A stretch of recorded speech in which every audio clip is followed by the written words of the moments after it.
por el licenciado Ricardo Vázquez, comprometidos con los mejores intereses comunitarios, por la felicidad de las mujeres, de los obreros, luchando en bien de los profesionales, de la juventud, el arte y la cultura del país. Acontecer Municipal, de lunes a viernes de 7 a 8 de la noche, aquí en Real TV, Canal 14.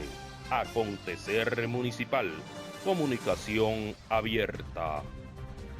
¿Y a quién no le gusta temprano? Porque es que el que madruga, hasta Dios lo ayuda. Y es que dicen que el que pica adelante lleva ventaja. Y el que dio primero, dio 2 veces. Y es que ellos no hay una segunda oportunidad para una primera buena impresión. Por eso siempre primero lo primero. ¿Tú quieres ganar cuarto por montón? Juega en la primera de Lototón.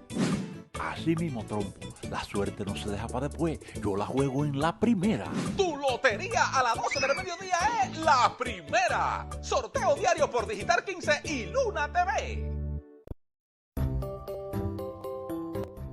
Fundación Enrique con los Niños.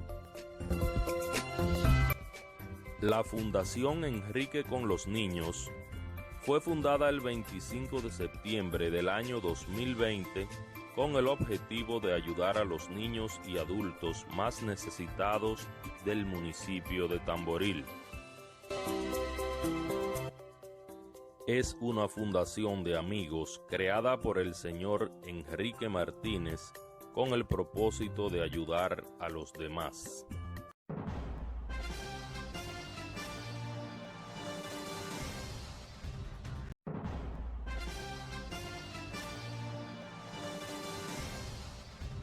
¿Y a quién no le gusta temprano? Porque es que el que madruga, hasta Dios lo ayuda. Y es que dicen que el que pica adelante lleva ventaja. Y el que dio primero, dio 2 veces. Y es que ellos no hay una segunda oportunidad para una primera buena impresión. Por eso siempre primero lo primero. ¿Tú quieres ganar cuarto por montón? Juega en la primera de Lototón. Así mismo, trompo. La suerte no se deja para después. Yo la juego en la primera. Tu lotería a las 12 del mediodía es la primera. Sorteo diario por Digital 15 y Luna TV. Fundación Enrique con los Niños. La Fundación Enrique con los Niños fue fundada el 25 de septiembre del año 2020 con el objetivo de ayudar a los niños y adultos más necesitados del municipio de Tamboril. Es una fundación de amigos creada por el señor Enrique Martínez con el propósito de ayudar a los demás. ¿Y a quién no le gusta temprano? Porque es que el que madruga, hasta Dios lo ayuda. Y es que dicen que el que pica adelante lleva ventaja. Y el que dio primero, dio 2 veces. Y es que ellos no hay una segunda oportunidad para una primera buena impresión. Por eso siempre primero lo primero. ¿Tú quieres ganar cuarto por montón? Juega en la primera de Lototón. Así mismo, trompo. La suerte no se deja para después. Yo la juego en la primera. Tu lotería a las 12 del mediodía es la primera. Sorteo diario por Digital 15 y Luna TV. Fundación Enrique con los Niños. La Fundación Enrique con los Niños fue fundada el 25 de septiembre del año 2020 con el objetivo de ayudar a los niños y adultos más necesitados del municipio de Tamboril. Es una fundación de amigos creada por el señor Enrique Martínez con el propósito de ayudar a los demás. ¿Y a quién no le gusta temprano? Porque es que el que madruga, hasta Dios lo ayuda. Y es...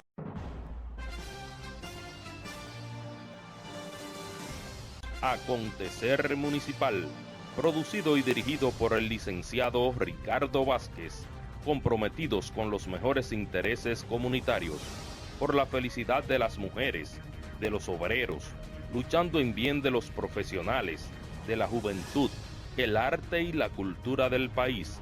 Acontecer Municipal, de lunes a viernes de 7 a 8 de la noche, aquí en Real TV, Canal 14. Acontecer Municipal, comunicación abierta. Buenas noches, buenas noches. Qué bueno que ustedes están con nosotros en este su programa Acontecer Municipal. Hoy es miércoles, hoy estamos 14 de abril. Ya la fecha de mi cumpleaños viene por ahí, un día de esto. Vamos a celebrar el 24 de abril, ¿ya? Y qué importante para nosotros que ustedes siempre están en sintonía con Acontecer Municipal, un programa completamente de orientación comunitaria.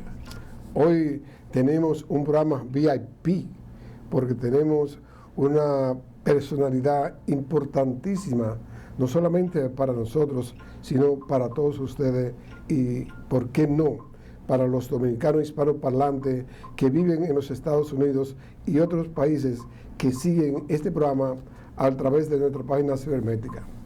Hoy, en nuestro programa, tenemos el orgullo, la satisfacción y el honor de tener una profesional, profesora, licenciada en psicología. Una persona que nos sirve a nosotros de ejemplo y de orgullo de presentarla en nuestro programa, porque de ella podemos aprender muchas cosas para nuestro diario vivir. Vamos a darle la bienvenida a la licenciada Lady Pichardo Ramírez. Bienvenida, licenciada, a este su programa Acontecer Municipal. Gracias, Ricardo. Gracias. Agradecer la oportunidad, la invitación. Agradecer a Dios que estamos aquí en primer lugar.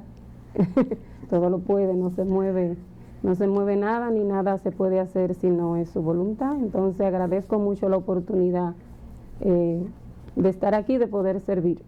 Bueno, nosotros que estamos orgullosos y muy agradecidos de que usted haya aceptado nuestra invitación, porque nuestra comunidad, nuestro país, lo principal que le hace falta es mucha educación, mucho conocimiento del diario vivir, mucha educación en todo sentido de la palabra. Y como usted es una educadora, a nosotros nos sirve de plataforma para aprender muchas cosas. Educar en lo poco que uno sabe, es decir, yo siempre utilizo la palabra aportar lo poco que uno sabe y siempre en disposición de aprender, porque siempre se aprende. Usted es licenciada en psicología. Así es, psicóloga clínica, psicóloga educativa, tengo una maestría en psicología escolar. Muy bien, muy bien. Usted ejerce esa profesión, usted es profesora también de psicología. Sí, yo ejerzo la psicología en la Fundación Acción Callejera, sí, donde trabajamos para la población vulnerable, de los niños que están en la calle. Entonces la parte educativa ejerzo la clínica con la intervención de los jóvenes que están en calle y de la población que se entera que se ofrece el servicio y también acude a la fundación. Pero también tenemos lo que son las salas de tarea, que ahí entonces donde hago la labor educativa, con esos jóvenes que uno previene, que es que tienen una familia, que tienen unos padres, pero que no se hacen responsables de su rol. Exacto. Entonces nosotros trabajamos ahí lo que se llama la prevención. Ahí me gusta más en ese proyecto. Yo digo, a mí me gusta más la prevención porque ya después que el problema está, se puede trabajar, pero es un poquito más difícil. Pero cuando trabajamos la prevención, que podemos evitar, concientizar, educar a esa familia de que se haga responsable de sus hijos e hijas, y también podemos evitar que ese joven tome la calle completamente. Entonces esa es la parte que trabajamos ahí a través de las salas de tarea. Muy bien, muy bien. Y trabajo entonces en la UAS, en el sector administrativo. Oh, muy bien. Es que esta noche nosotros nos vamos a dar tremendo banquete con usted. Yo espero, con toda humildad, aportar de lo poco que sé. Qué bien, qué bien. Gracias, Humberto, muchas gracias. Qué bueno. El tema que usted va a desarrollar hoy es un tema importantísimo para nuestra sociedad. El impacto psicológico del COVID-19. ¿Qué significa eso? Así es, estamos, Ricardo, estamos ante una realidad, diría yo, ante una realidad que vino para quedarse, que no se va. Entonces, para yo poder disertar este gran reto que usted me ha solicitado y que con mucha humildad yo siempre digo que sí. Siempre digo que sí. Entonces, es algo de lo que me caracteriza, que siempre digo que sí, lo que no se pregunto, lo investigo. Entonces yo cuando recibí la invitación y dije que sí, digo yo, pero es que para hablar del impacto del COVID-19, lo único que hay que ser es humano. ¿Sí? Sí, lo único que hay que hacer es humano. Y me explico, porque usted ahora mismo haría una encuesta a cualquier ciudadano de qué forma ha sido impactado y le puede responder. Pero para no hablar para poderlo desarrollar de una manera científica y que llegue a nosotros y que llegue a la población que nos está escuchando, yo lo desarrollé en 3 variables. Ajá. En 3 variables. Sí. Una primera variable que son las características del COVID-19, una segunda variable que son los grupos de impacto, de qué manera impacta el ser humano el COVID-19, y concluir con lo que tiene que ver con el área que trabajo, que es la psicología, que es los posibles trastornos, y qué se está haciendo con estos posibles trastornos que muchas veces están ahí de fondo. Y cuando llegan estas situaciones que desconocemos, entonces desentonan, como dicen, explota. Eso posiblemente que ya está ahí, pero que son personas que no son resilientes y que no tienen esa capacidad de enfrentarse a situaciones difíciles. Entonces cuando llegan estas situaciones como la que estamos pasando, la pandemia, entonces ahí está el boom, como diríamos. Entonces, ¿cuáles son las características del COVID-19? Las características, yo la distribuyo en 5 características principales. La primera es lo novedoso. Estamos frente al virus que no lo conocemos, que no sabemos cómo se cura, que no sabemos si lo que dicen es cierto, que fue creado, que no fue creado, que no sabemos, no tenemos una vacuna. Pero también estamos ante la realidad. Estamos ante la realidad de que las personas están muriendo y que no es una mentira, porque lo estamos viendo a diario, ¿verdad? Entonces, en esta primera etapa, diría yo, del COVID, porque también tenemos que evaluar que estamos un año después. Ahora en la actualidad estamos un año después del COVID, es decir, ya tenemos un año viviendo esta situación. Entonces, eso es lo primero, lo novedoso. No conozco nada, no hay una vacuna, no sé cómo me cura, pero las personas están muriendo. Y nos dicen que tenemos una población vulnerable que son nuestros envejecientes, que es por donde no tanto que comienza, pero es la población que se nos está yendo primero, porque son los que tienen determinadas situaciones que no pueden resistir. Entonces, después que parte de lo novedoso, que no sé, está la incertidumbre. Esa incertidumbre, ¿qué voy a hacer? ¿Qué puedo hacer? Entonces, después que está la incertidumbre, entonces podemos ver cómo se propaga. No encuentro qué hacer, pero es fácil de propagar. Puedo tener el virus en mi cuerpo y no saberlo.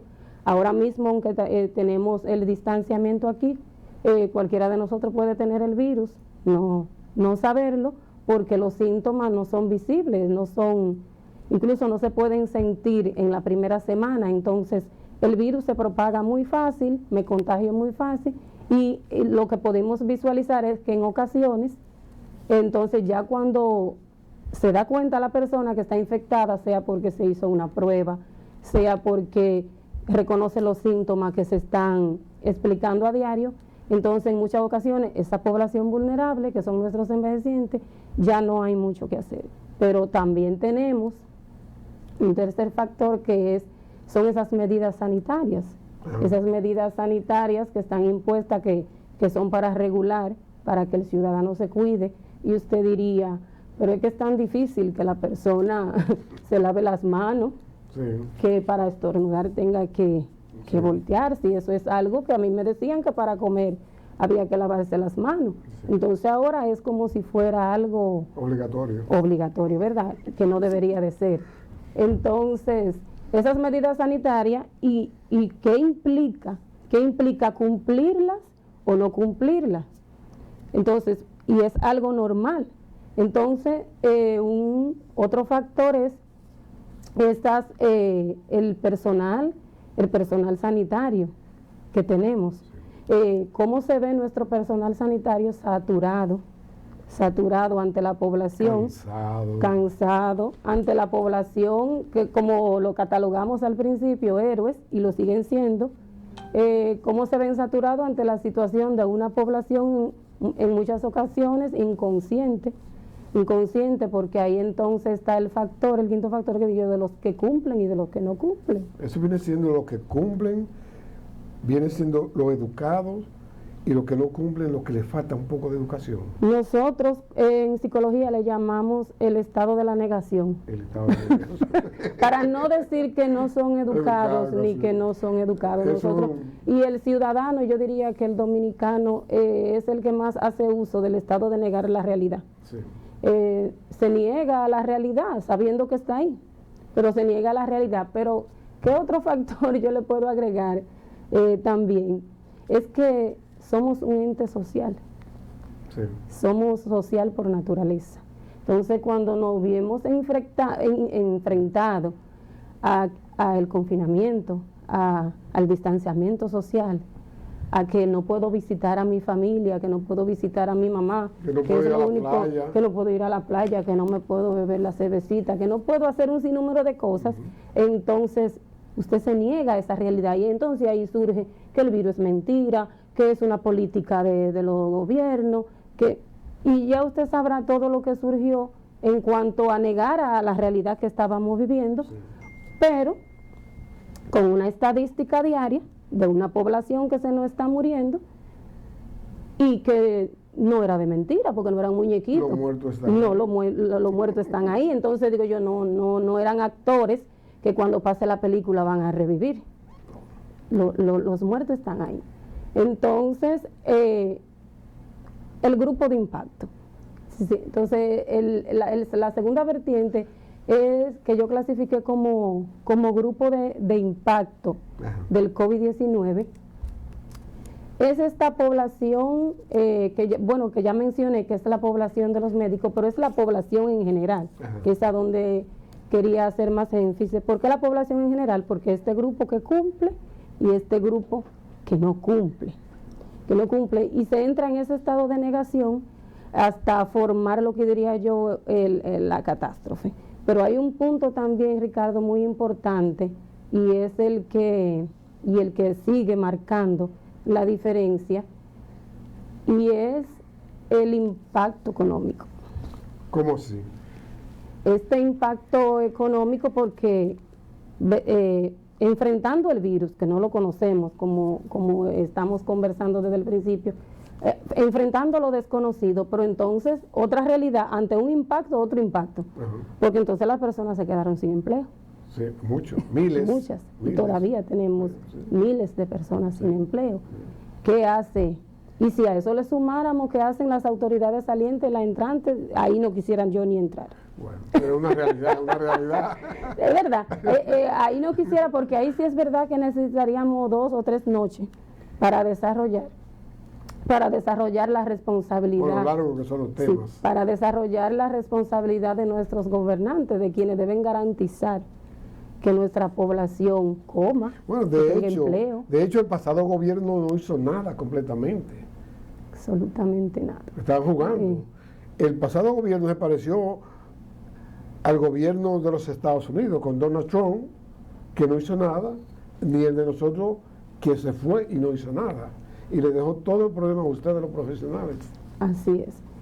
Una ventaja ahora que como profesional de la conducta es que ahora ha quedado evidenciada, si así se puede decir, la necesidad que hay de los profesionales de la conducta, de esa intervención en línea, sí. De esa intervención que de hecho también me anoté a esa parte social, a esa parte que está desarrollando Asodoxi, que es el Colegio de Psicólogos, sí. Y está desarrollando esa intervención en línea. No quiera usted saber la labor que se ha desarrollado durante la pandemia, de personas desesperadas, no tengo empleo, no tengo que comer, porque la realidad es otra. Exactamente. Entonces ahí es lo que uno lo divide en grupos, lo que sí pueden comer, lo que no pueden comer, lo que tienen empleo, lo que no tienen empleo, la frase que se hizo muy bonita y muy famosa, quédate en casa, pero quédate en casa ¿a qué? ¿Cómo? Porque si el virus tenemos que reconocer que hay que cuidarse, que hay que tomar la distancia, que hay que proteger a tus familiares, pero quédate en casa a esperar ¿qué? ¿Cómo? Sin dinero, Sí. sin nada. Entonces ahí a donde se divide, no sé si en 2 o en 3, cómo es que está dividida pero entonces se divide entre los que sí pueden quedarse en casa y los que tienen otra realidad que no puede, sabiendo nosotros que sí, que hay una población muy irresponsable, que independientemente tenga con qué quedarse en casa o no tenga, va a salir. Eso también sí lo podemos reconocer. Y estas medidas tomadas para proteger a la ciudadanía, como el toque de queda, que es algo que impacta, el toque de queda, si llego al trabajo, si no llego, si llego tarde, trabajo media hora, si tengo una pequeña empresa, ya no puedo trabajar las horas que trabajaba porque tengo que cerrarla. ¿Cómo esa parte económica impacta? Pero tampoco podemos dejar de un lado, yo digo, nosotros como adultos lo que tenemos la responsabilidad de proveer la garantía familiar, ya sea de nuestros padres que estén bajo nuestra guarda o de nuestros hijos. También tenemos que pensar en esa población que también es muy social, que son nuestros hijos, que también está en casa. ¿Comen más? ¿Cómo? No, pero no tanto que comen más. Lo afectado, y muchos padres no lo ven así, lo afectado que se ven nuestros hijos al tener que estar encerrados. Sí. ¿Cómo aumenta esa ansiedad? ¿Cómo aumenta esa ansiedad? En muchos padres, yo diría no en todo, pero en muchos padres y en una población muy alta, ¿qué va a suceder con la escuela? Dígame usted cuando llegó el tema de la virtualidad de la clase. Exacto.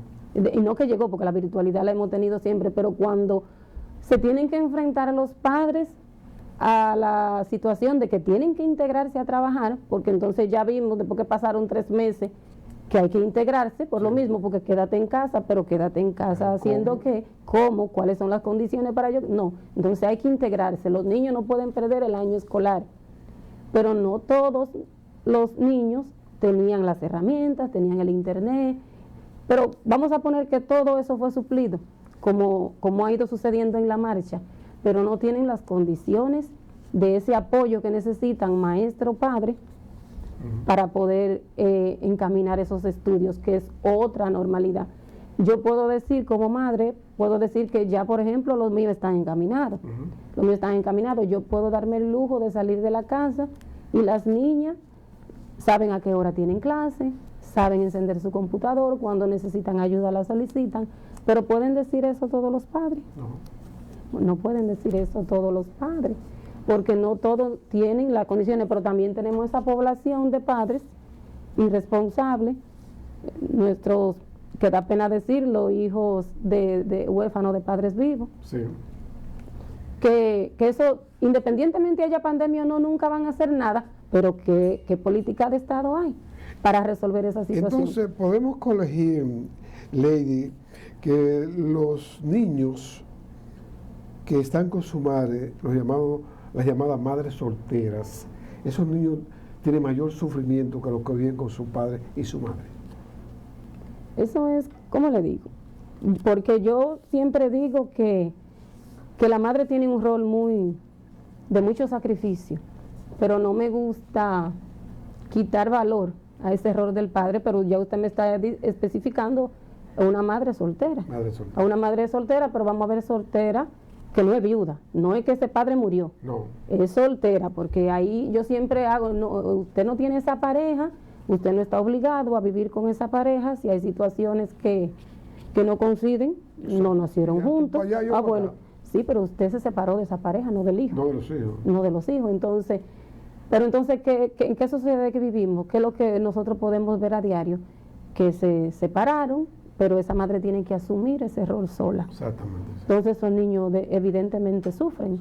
Si la madre no es inteligente, si busca ayuda, si es que la encuentra, que ahí es donde yo digo que ahora se está evidenciando la necesidad del apoyo emocional que nosotros ofrecemos, que no todo el mundo lo puede encontrar gratuito. Entonces, si esa madre es inteligente, independientemente de reciba un apoyo emocional o una orientación adecuada, entonces lo que maneja es un discurso adecuado.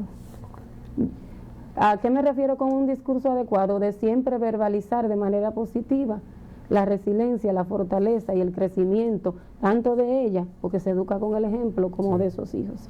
Es decir, el padre está ausente por la razón que sea. No satanice a ese padre. Háblele bien aunque sea mentira.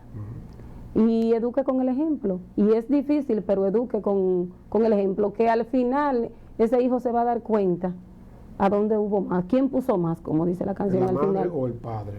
Y no es porque haya que ponerlo en una balanza de que quién puso más, quién te cuidó más, quién te quiere más, sino que las condiciones que se den, el hijo cuando va a llegar a ser adulto no se va a quedar y él va a evaluar por sí solo. Pero de hecho sí, todos los niños, todos fuimos niños y todos queremos tener a papá y a mamá que vivan juntos, que estén bien, que estén felices. Sí. Entonces por eso la madre tiene que ser muy inteligente con el discurso que emplea en presencia de sus hijos. En la parte psicológica, ¿hasta dónde ha afectado a la sociedad dominicana el COVID? Ha afectado en muchas variables, como le digo, ha afectado en lo social, en lo económico, pero los trastornos, los posibles trastornos, que es lo que yo planteo, que se han evidenciado más en el ser humano, es como la ansiedad, la depresión, el estrés, obsesivo compulsivo. Y en este de obsesivo compulsivo incluso quiero hacer un poquito de énfasis, porque las personas, no sé si usted notó al principio, la obsesión, una persona obsesiva compulsiva es de que eso tiene que estar que brille, que si esa mesa tiene que estar derechita ahí y alguien la movió, se lo nota de una vez. Entonces, ¿en qué sentido nosotros como ciudadanos desarrollamos? Porque incluso hasta me puedo incluir. Al principio uno desarrolló que la mascarilla, que los guantes, que no me acerque, que me lavo, que una bandeja en la puerta, todas medidas que todavía se siguen utilizando, pero fue en extremo, y eso le hizo mucho daño al ser humano, porque yo digo, ¿qué hace más daño si el COVID o esa ansiedad o ese miedo que estaba generando, ver las noticias a diario, ver las estadísticas, ver lo que decía la prensa, ver que decía un sinnúmero de cosas? Entonces eso afecta al ser humano significativamente en todas las vertientes. Profesora, los medios de comunicación tienen mucha influencia en muchas mentalidades. Ustedes, los profesionales en la conducta humana, aconsejan de que vean mucha televisión, estén informados, que estén obsesionados con la información. Sí, ese es un punto muy importante, porque nunca voy a decir que la persona no está informada. De hecho, pienso que el que no se informa, el que no investiga, el que no estudia, no tiene derecho ni a la palabra, porque ¿de qué va a hablar? Si usted le asigna una tarea a un estudiante y ni siquiera se tomó el tiempo de leer, entonces no tiene que preguntar. Entonces no voy nunca a ponerme a favor de que la persona no esté al tanto de la información, pero sí tenemos que reconocer que estábamos sobresaturados de información, y muchas veces lo que como nosotros los facilitadores que nos gusta educar, decimos lo importante es la fuente. Y si preocuparse uno y asesorarse de que la fuente que uno recibe de la información, de dónde uno la recibe y de quién. Muy bien, con su permiso, permítame saludar a algunas personalidades. Claro. Que están acá. Saludamos en Nueva York a la señora Ana Matilde Moya. En Santiago saludamos a nuestro buen amigo, mi cuñado, mi hermano, mi amigo, Héctor Papín Domínguez, que está en sintonía con nosotros. En Nueva York está en sintonía nuestro buen amigo Fran Lozano y otras personalidades que realmente nos cuesta mucho tiempo mencionar a todos. Bueno, pero le agradecemos ante todo. Sí. Qué bueno. Entonces... estábamos hablando sobre el impacto psicológico de que la persona sufre o se entera cuando ven muchas veces la misma noticia. Sí, ahí quedamos, que esa sobrecarga de información no es lo más saludable, por lo que le decía. Hay información confiable, hay otras que tanto no. No todas las personas pueden discernir entre lo que sí es confiable o no, pero sí siempre voy a estar a favor de que hay que estar informado. Muy bien. Hay que estar informado. Entre los posibles trastornos, en ese tema que tan bien usted lo ha desarrollado, ¿cuáles son los trastornos más fuertes que un ser humano puede recibir en estos tiempos de pandemia de COVID-19? Como le decía, los trastornos que más se están evidenciando es la ansiedad y la depresión. Y ya un último trastorno, que aunque uno lo deje para último, no es porque es que uno le dice trastorno, pero es el suicidio. Personas desesperadas que te llaman, que te dicen que porque no tienen empleo, porque no pueden pagar la casa, que lo están sacando de la casa, que te dicen que se quieren quitar la vida, que ya no quieren vivir.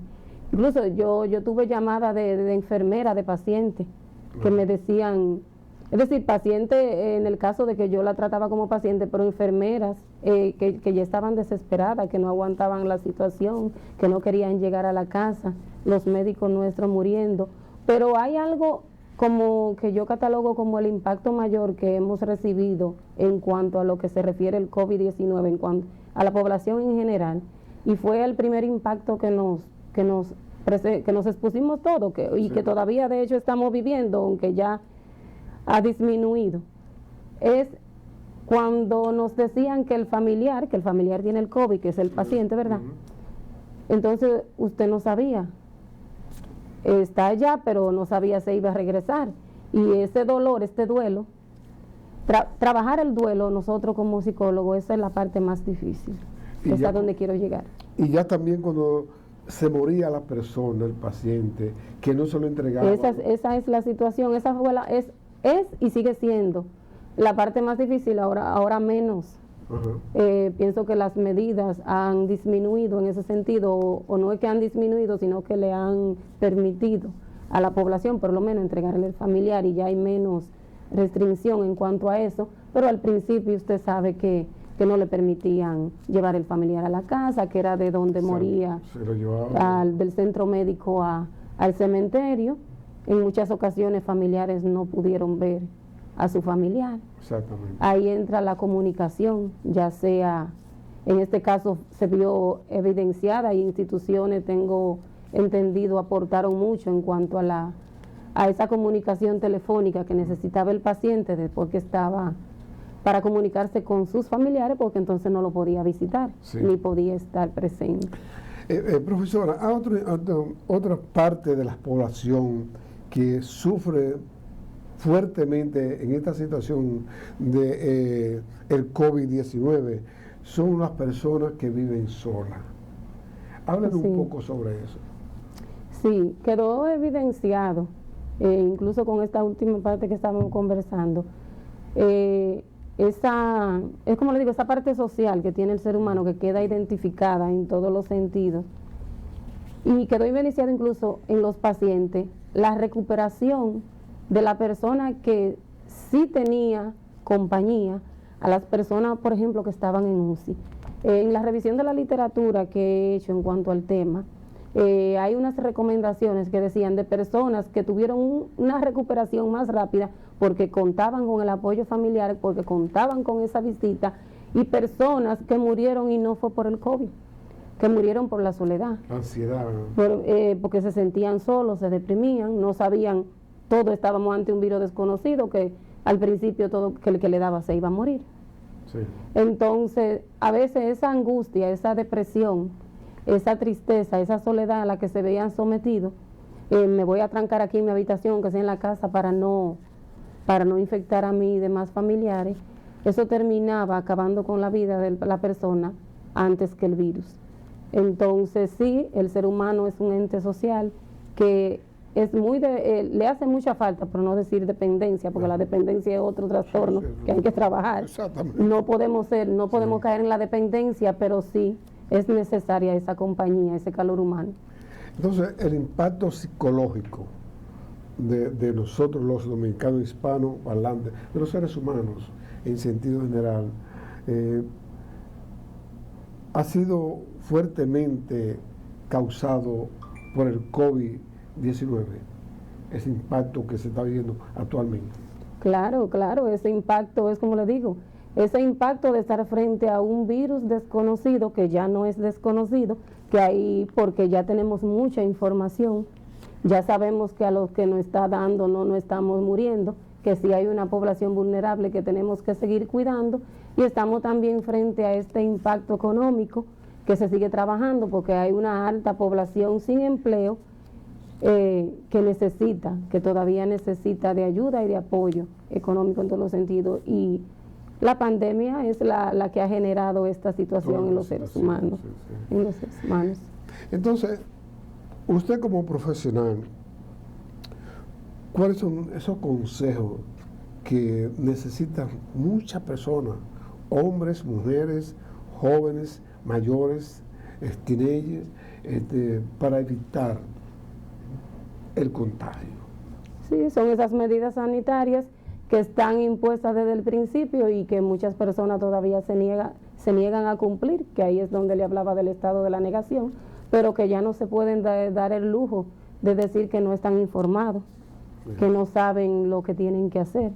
Yo estoy de acuerdo en que ya debe de haber una reintegración total de las personas, llámese en sus empleos y en sus actividades, pero que las medidas no pueden disminuir, las medidas tienen que seguir siendo las mismas. Tiene que existir ese distanciamiento, tiene que existir que me ponga la mascarilla, tiene que existir que me lave las manos, tienen que existir las medidas que están impuestas, pero también vemos quién las cumple, quién no las cumple, quién provee ese gasto económico, porque yo podría decir también, si las cumplo, cuáles son las consecuencias, que me enfermo, que puedo enfermar a mi familia, pero si no las cumplo, ¿por qué no las cumplo? Porque no tengo con qué costearla, porque no tengo con qué ponerme este adorno ahora, que es parte hasta del vestuario ahora, que uno hasta lo combina. En colores también. Sí, porque no tiene. Sí, entonces, y que nada más me lo puedo poner una sola vez. Puede darse, hay una población que no puede, porque si tiene que elegir entre esta mascarilla y comprar un plátano y un huevo para cenar. Compran el plátano. Compran el plátano.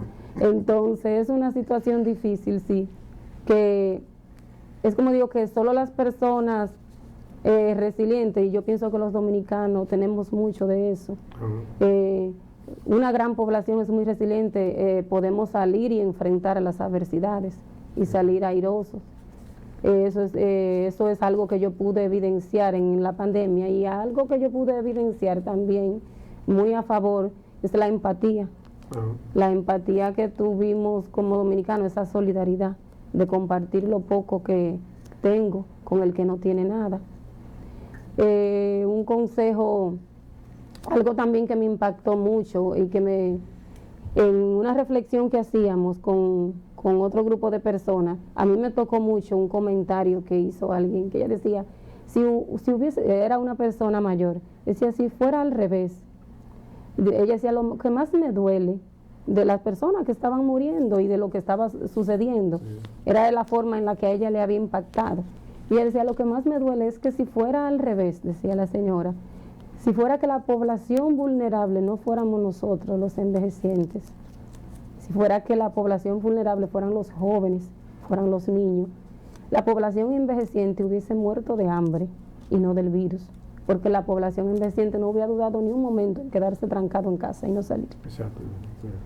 Porque esa población envejeciente o adulta sí iba a poner en primer lugar la vida de sus hijos. Y ese es el consejo que quiero dejar, porque entonces concientizar a esa población joven es difícil, que ha sido muy irresponsable, la mayoría, y no han querido reconocer la realidad que estamos viviendo, y por esa población irresponsable, que aunque no sean todos, pero hay un número significativo, es que hemos perdido tantas vidas, vidas tan valiosas como la de nuestros envejecientes. Yo digo, la época de oro se nos ha ido, y que no se recuperará tan fácil. Lady, ante esta situación de COVID-19, ¿quiénes son los más llamados a orientar a las comunidades? ¿El gobierno, los profesores o los profesionales? Los profesionales todos. Mire, eso es como, en educación a mí me gusta mucho decir esta frase, Mientras estemos echando la culpa uno con otro, ninguno vamos a hacer nada. Y el cambio se da cuando usted cambia. Ahora mismo usted está aportando, usted está haciendo una labor muy significativa, que es usar este espacio para orientar, para educar. Entonces, sí, sabemos que las personas que nos representan como nuestro presidente tal vez tienen que aportar más. Pero yo pienso que debemos unirnos y aportar todo, profesores, educadores, psicólogos, orientadores, y aportar cada quien de lo que puede y cómo puede, pero aportar. Muy bien, muy bien. Muy bien desarrollados los temas. Le agradecemos muchísimo. Cuando regresemos después de esta pausa comercial, vamos a hablar con la profesora, psicóloga, Lady Pichardo Ramírez, acerca de la participación de la mujer dominicana en los procesos políticos, sociales, económicos, educativos. Regresamos. ¿Y a quién no le gusta temprano? Porque es que el que madruga, hasta Dios lo ayuda. Y es que dicen que el que pica adelante lleva ventaja. Y el que dio primero, dio dos veces. Y es que no hay una segunda oportunidad para una primera buena impresión. Por eso siempre primero lo primero. ¿Tú quieres ganar cuarto por montón? Juega en la primera de Lotodón. Así mismo, trompo. La suerte no se deja para después. Yo la juego en la primera. Tu lotería a las 12 del mediodía es la primera. Sorteo diario por Digital 15 y Luna TV. Fundación Enrique con los Niños. La Fundación Enrique con los Niños fue fundada el 25 de septiembre del año 2020 con el objetivo de ayudar a los niños y adultos más necesitados del municipio de Tamboril. Es una fundación de amigos creada por el señor Enrique Martínez con el propósito de ayudar a los demás.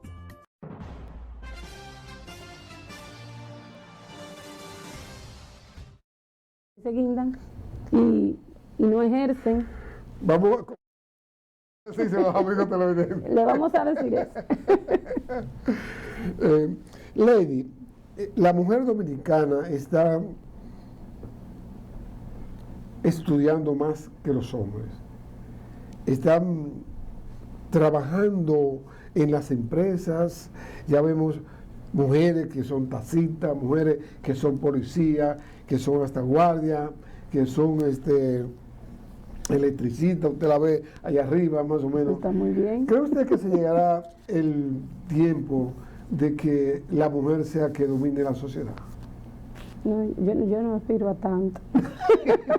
¿Y a qué usted aspira? A equidad.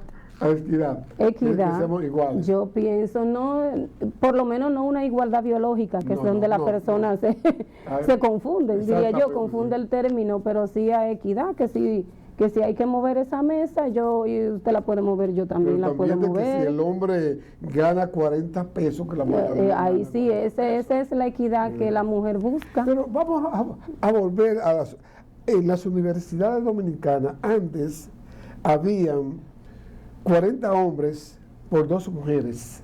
Ahora hay 40 mujeres por 2 hombres. Eso significa que las mujeres están más activas trabajando en la política, en la economía, en la educación, y que tarde o temprano la mujer dominicana serán las jefas de los hogares. No, las jefas de los hogares somos ya. No me... Explíquenlo. La jefa de los hogares, porque la mujer, yo digo que con independizarse, ¿verdad? Sí. Lo que ha asumido es más responsabilidad. Porque ha asumido el rol ya no de quedarse en la casa, de quedarse en la casa a cuidar a los hijos, algo que también ha impactado en nuestros hijos. Las que estudiamos tratamos de buscar el equilibrio y dedicar tiempo de calidad, pero sin lugar a duda eso ha impactado. Pero en realidad sí, la mujer ha tenido que lanzarse, por decirlo de alguna manera, trabajar en la calle y también trabajar en el hogar. Sí. Entonces, ¿en qué es que hay que concientizar? En que es un compañero de vida, en que es una pareja que uno elige, en que no es una cuenta de banco que uno elige como compañero y que el compañero no elige una sirvienta. No. Entonces, si se eligen así mutuamente y ellos ponen las cosas claras, eso en cuanto al hogar, se puede llevar una vida de pareja armoniosa y educar a los hijos, porque si yo friego, tú friegas, si yo lavo, tú lavas, y se hace un trabajo en equipo porque es un compañero. Pero en cuanto a que pero ya la mujer no es la que se queda en la casa esperando que el hombre provea. La mujer no es para fregar ni para cocinar. En tales casos de que usted tenga unas parejas y que usted y su pareja lleven una coordinación de tú haces esto y yo hago lo otro, ¿usted le gustaría que su pareja cocine o que lave? No, en mi caso no hay problema, porque es un chef. Si hay que lavar, lava, si hay que cocinar, cocina. Una bendición de Dios. Eso es una bendición de Dios. No todos se pueden dar ese lujo, pero eso es una bendición. La mujer debe participar en la política. Sí. De hecho, eso es un tema que me gusta mucho, porque yo antes decía, yo no soy política. Pero sí he reconocido que siempre estamos en campaña, lo primero. Siempre. Por alguna razón o por la otra, siempre estamos en campaña. Porque la política es economía y las mujeres son las que movilizan la economía. Entonces, como usted decía, la mujer ahora está más integrada, la mujer está más activa, la mujer estudia. Es un punto de análisis que yo misma como mujer lo evalúo y lo he analizado, porque también tengo que reconocer que la mujer está muy activa, específicamente en las universidades, lo podemos notar más. Yo tengo 16 años en el sector administrativo en la UAS y he podido evidenciar desde que inicié a estudiar que en las aulas, si la población es de esa aula, si la matrícula de esa aula es de 40, hay 39 mujeres y un varón. Y yo he dado asignaturas que ni un varón. ¿No? Ni un varón, y todas mujeres, 30, 40, 45, todas mujeres. Entonces, ¿cuál es la parte de análisis? Que si usted le da seguimiento cuando salen egresados de la universidad, ¿cuántos se insertan? Si usted dice, se graduaron 3.000 estudiantes en esta investidura, y de los 3.000, 2.500 eran mujeres y 500 varones. Usted le sigue dando el curso a cuáles se insertaron al sector laboral, mujeres, y cuántos se insertaron varones. Es posible que de los 500 varones, 300 o más se insertaran al sector laboral, y la mujer entonces, después que estudió, después que se sacrificó, lo que hizo fue casarse e ir a criar los hijos. Sí. Entonces, en ese sentido, yo pienso que la mujer debe empoderarse más, y si estudió, ejercer y trabajar por lo que estudió y por lo que luchó. Muy bien. Algunas instituciones del Estado son dolores de cabeza para la sociedad. Por ejemplo, la Policía Nacional. Ay, santo Dios. Terrible. La Cámara de Cuentas. La Justicia. Los senadores y diputados.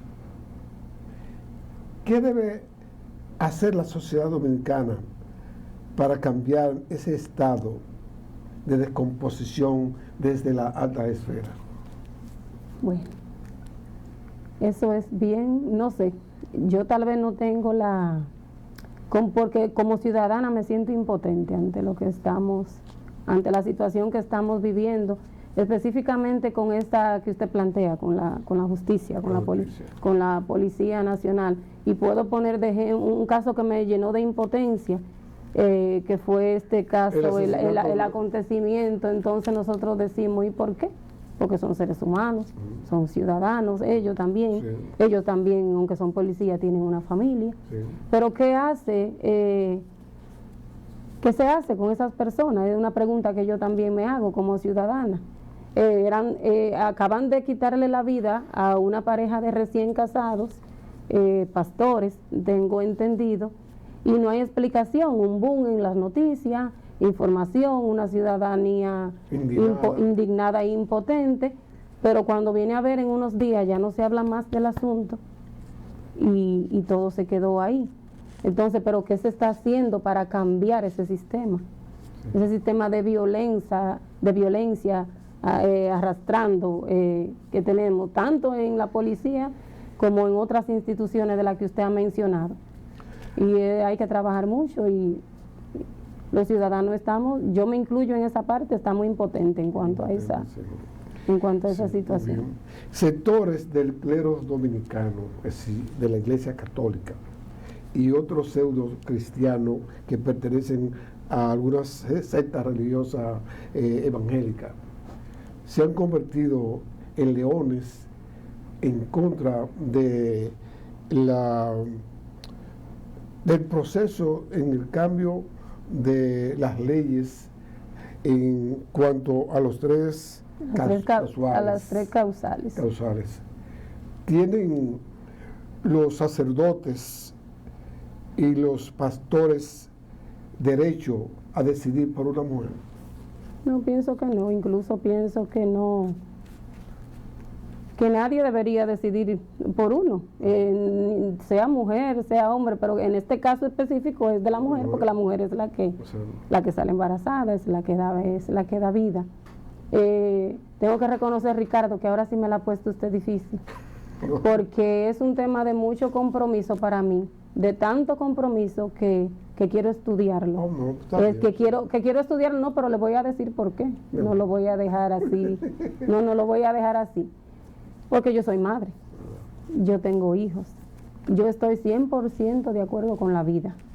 Y hoy precisamente hablaba con unas compañeras de trabajo que quiero profundizar el tema de las tres causales para exponer mi punto de vista, que no necesariamente tengo yo que tener la razón. O estudiar más de lo que defienden las tres causales para poder defenderlo. Yo siempre digo que el que va a exponer un tema tiene que estudiar más que el que lo está defendiendo para poder defender mi punto de vista. Entonces, ¿a dónde es que quiero llegar? Yo estoy 100% de acuerdo con la vida, pero hay que reconocer que hay factores en los que sí sería necesario. Por ejemplo, cuando la mujer, porque son tres causales. Una es cuando está en peligro la vida de la madre. Sí. Pero yo pienso, es mi pensar, que cuando está en peligro la vida de la madre, el médico nunca pone, el médico siempre trabaja, y aunque estoy diciendo un término médico, no soy médico, pero yo pienso que el médico siempre trabaja para salvar las dos vidas. Entonces, cuando se da cuenta que no puede salvar las dos vidas, que está peligrando la vida de la madre, pienso que eso es la vida de la madre la que elige y que para eso no necesita que se apruebe una causal. Porque, eso está consagrado ya. Porque es un derecho salvar la vida de la madre, porque la madre es la que da vida. Sí.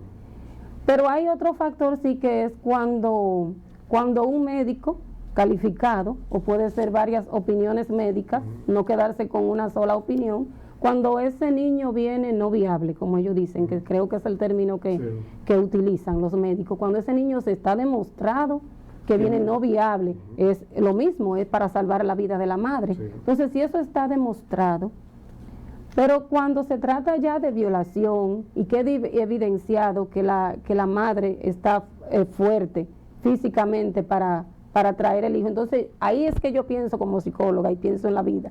Yo digo, entonces esa madre lo que necesitaría es apoyo psicológico, apoyo emocional para traer su hijo, porque no podemos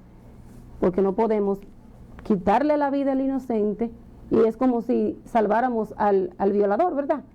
Hay impunidad al violador, donde lo que deberían es existir reglas, normas, castigo para esa persona que hace eso, y no quitarle la vida al inocente. Pero ahí es donde yo digo que yo tengo que profundizar más, que yo tengo que investigar más, que yo tengo que autoconvencerme, porque en realidad yo tengo todavía es con la vida que yo estoy 100%, con la vida 100%, pero reconozco que sí, que hay situaciones, por ejemplo, una niña de 9 años embarazada, que se da el caso, o embarazada del padre. Entonces hay situaciones en las que se deben utilizar otros términos. Bueno, en esta pregunta, ya no vamos casi. Se va rápido el tiempo. Sí. ¿Considera usted que a los supuestos ladrones que le robaron el dinero al pueblo dominicano desde el Estado deben ser llevados a la justicia? Ya deberían de estar allá. Presos y que devuelvan el dinero. uno no sabe si lo van a devolver, pero de que debería de ya estarse haciendo justicia así y rindiendo cuenta Muy bien. de lo que, de lo que se han robado. 10 segundos para que le envíe un saludo a su pueblo que la quiere mucho. Muchas gracias. Un saludo a mi pueblo de Tamboril. Aquí no nací aquí, como le comentaba, pero sí me crié aquí. Vine desde los 3 años a Tamboril. Un saludo a todos, a toda mi gente de aquí, de Tamboril, a mi mamá que vive aquí, a mi suegra Élida, mi mamá se llama María, Sí. María Ramírez, mi suegra vive aquí en el barrio Domingo Alegre. Yo estuve ahí hoy. Sí. Es verdad. Muy agradecida por la invitación tanto de usted como del licenciado Ramón Estrella, que fue quien me escribió y me preguntó y con mucho gusto le dije que sí. Dispuesta a servir. Un saludo a mis hermanos y muchas gracias por la invitación. Para nosotros ha sido un alto honor tenerla acá. Lo que queremos es que usted repita su visita, porque su visita Encantada. nos ha traído mucho aliento a nosotros. Gracias, encantada, siempre a la orden. Amigos televidentes, será pues hasta mañana, Dios mediante, donde el licenciado Monchi Estrella estará acá dictando una charla sobre asuntos jurídicos. Regresamos mañana, Dios mediante. Que la pasen bien.